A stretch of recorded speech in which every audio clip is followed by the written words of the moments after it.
Welcome back viewers. जी शहबाज अली मलिक साहब, अब जैसा आपने हमें फ्लोरेंस के बारे में बताया, पिज़्ज़ा के बारे में बताया, वेनिस के और रोम के, तो अब इन शहरों के जो है लोगों का लाइफ स्टाइल, क्योंकि ये बड़े फैशनेबल लोग होते हैं इटली, इनके जो ड्रेसेस हैं, इनकी जो इंडस्ट्री है फैशन की, उसके बारे में बताएं। कोई शॉपिंग टिप्स आप देना चाहें वहाँ जो लोग जाते हैं? वैसे तो नो डाउट दुनिया में स्टाइल के हवाले से इटली बहुत मशहूर है, और जितने भी स्टाइल्स दुनिया में इंट्रोड्यूस होते हैं मैक्सिमम इटली से ही इंट्रोड्यूस होते हैं। इसमें एक शहर है ब्रिस्टल, जो कि इंडस्ट्रियल शहर कहलाता है। उसके नज़दीक मैं एक और चीज़ बताना चाहता हूँ कि ब्रिस्टल के नज़दीक जो है वो एक लेक है, जो कि बहुत ही बड़ी लेक है, और वो इनफैक्ट यूरोप की सबसे बड़ी लेक कहलाती है।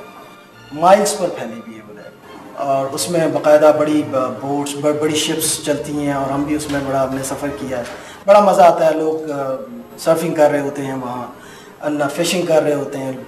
हज़ारों लोग वहाँ पहुँचे होते हैं वीकेंड्स पे ख़ास तौर पर। और आपको पता है इटली ऐसी जगह है जहाँ पर ज़्यादातर लोग जो जाते हैं यूरोप, वो कोशिश करते हैं इटली ज़रूर घूमने जाएँ। Modern no doubt it's a modern country, और यूरोप में मौजूद है, तो डेफिनेटली जैसे आपने भी अर्ज़ किया, आपने भी इंफॉर्मेशन दी व्यूअर्स को कि स्टाइल्स की जगह है। जितने भी दुनिया के मशहूर ब्रांड्स हैं वो वहाँ पे मौजूद हैं। रोम जाएं या फिर आप जो है वो किसी भी और शहर में जाएं, यू विल फाइंड आउट बहुत चेन स्टोर्स आपको मिलेंगे वहाँ पर। बड़ा मज़ा आता है शॉपिंग में। जो चीज़ें पाकिस्तान में एज सच कम मिलती हैं, हमें वहाँ पर काफ़ी वैरायटी मिल जाती है, और they are expensive no doubt, चूँकि आप जानते हैं कि पाकिस्तान से जो प्रोडक्ट प्रोड्यूस होकर $10 में जाती है, वहाँ जो है वो $80 और $100 में बिकती है।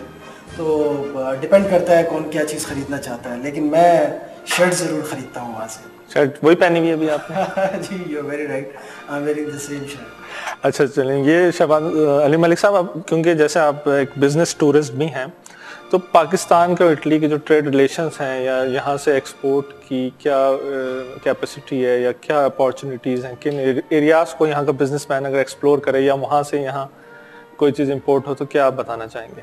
साहब, it's a very good question, और ये बहुत ज़रूरी भी है हमारे मुल्क के लिए।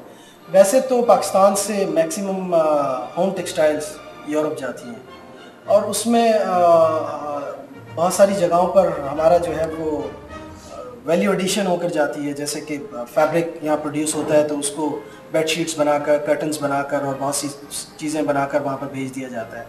लेकिन इटली और ग्रीस दो ऐसी जगहें हैं जहाँ पर कि पाकिस्तान से सिर्फ फैब्रिक जाता है, और वहाँ पर जाकर जो है वो स्टिच होता है जाकर। तो इंडस्ट्री जो है वो इटली की हमारे लिए बहुत फेवरेबल है नो डाउट। वहाँ से इटली से कम चीज़ें हमारे यहाँ आती हैं, और हमारे यहाँ से ज़्यादा चीज़ें वहाँ जाती हैं। ख़ास तौर पर आपको पता है पाकिस्तान की बैकबोन, जैसे मैंने अर्ज़ किया, टेक्सटाइल, जो कि पाकिस्तान का 70% ऑफ दी एक्सपोर्ट्स वैल्यू का बनता है, वो उसमें से शेयर जो है वो इटली का भी है। अब हम आपको दोबारा जैसे कि फ्लोरेंस लेके चलते हैं, जहाँ लियोनार्डो डी विंची और माइकल एंजेलो ये भी हैं, फ्लोरेंटाइन आर्टिस्ट कहलाते हैं। तो वहाँ आपने आर्ट देखी होगी, फ्लावर्स के बारे में या वहाँ परफ्यूम्स के बारे में कुछ आप मज़ीद बताना चाहें, और इसके साथ अगर कोई बजट टूरिज़म या वहाँ पे जो एकोमोडेशन है इटली में, और ख़ासतौर पे फ्लोरेंस और इस तरह के जो शहर। अगर हम बात करें लेट्स से आर्टिस्टिक हवाले से, तो पीसा टावर पर भी और फ्लोरेंस में भी बहुत सारे आपको जो है वो रॉ हैंड जो है वो आपको आर्टिस्ट मिलेंगे।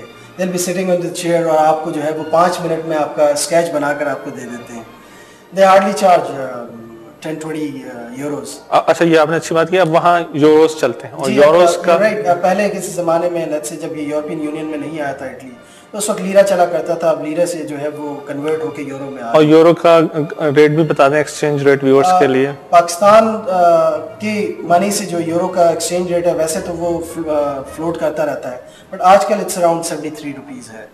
तो that has started from 35 rupees, और अब 73 रुपीज़ पे पहुंच गया है वो। तो आपने अपना कोई स्केच बनवाया हो? जी, मैंने बनवाया है, मेरे पास घर पर पड़ा हुआ है, लेकिन बहुत पुरानी बात है, ये 80s की बात है जब मैंने बनवाया था स्केच। उसके बाद मैंने कोई स्केच नहीं बनवाया। अच्छा मलिक साहब, अब जैसे कि आप जानते हैं कि बहुत से लोग यहाँ जाते हैं, और इंटरनेट एक ऐसा मीडियम अब बनता जा रहा है जिसके थ्रू बुकिंग हो सकती है। तो आप इटली के अलावा भी जैसे बहुत से कंट्रीज गए होंगे, तो आपने कभी कोशिश की कि वहाँ जाने से पहले कोई बुकिंग इंटरनेट की किसी साइट पे जाके कराएं? ये वेरी राइट। दुनिया में आपको पता है कंप्यूटर्स ने बहुत ज़्यादा फ्लोरिश हुआ है, तो लोग अब ज़्यादातर कोशिश यही करते हैं कि इंटरनेट से अपनी बुकिंग करें। जो लोग पुराने आते जाते हैं उन्हें पता है कहाँ जाना है, किस जगह पर्टिकुलर जगह उन्हें जाके ठहरना है। हमारे पास जैसे ऑलरेडी मेरे पास पुराने कार्ड्स मौजूद हैं, तो मैं पहले से ही उन्हीं से डायरेक्टली अपनी अकोमोडेशन बुकिंग करा लेता हूँ।